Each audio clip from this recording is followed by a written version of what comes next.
He was a really big guy, so of course I was very afraid of him. And one day I sat in the bed and I begged him, I said, please kill me, because I would rather be dead than to live this way. I have been here many times before, hurt my 3 months of him courting me, gifts, calls, beggings, forgiveness, give him a chance. He's broken, he'll never do it again. Every word that you can actually find that every woman has heard that has been beaten can be put on that list. And you stayed. And I thought he changed. Back to my question. Why did I stay?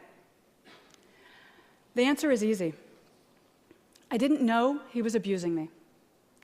Even though he held loaded guns to my head, pushed me downstairs, threatened to kill our dog, pulled the key out of the car ignition as I drove down the highway, poured coffee grinds on my head as I dressed for a job interview.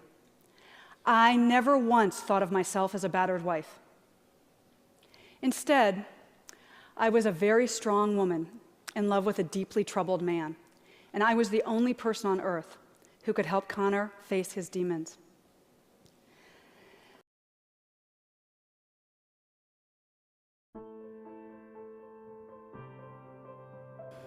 Why doesn't she just leave? Why didn't I walk out? I could have left any time. To me, this is the saddest and most painful question that people ask. Because we victims know something you usually don't. It's incredibly dangerous to leave an abuser. Because the final step in the domestic violence pattern is kill her.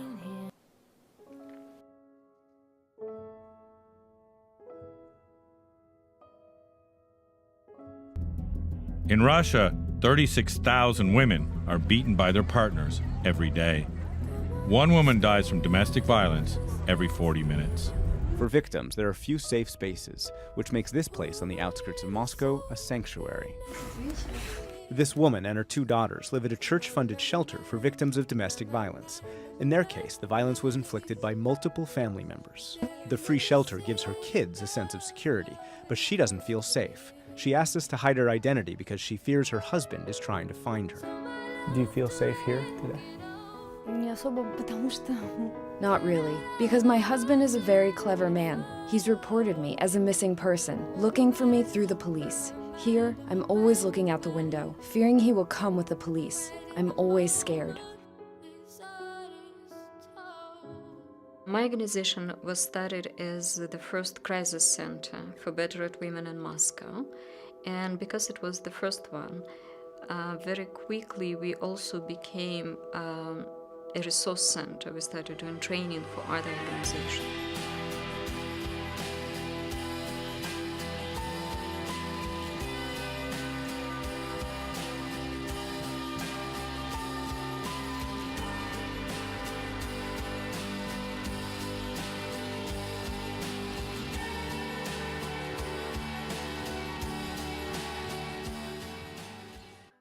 But the good news is I came here from the Vital Voices Summit and Avon Summit, and one of the Russian senators came with me, and on the second day after listening to everything, he said to me, you know what, I'm fed up.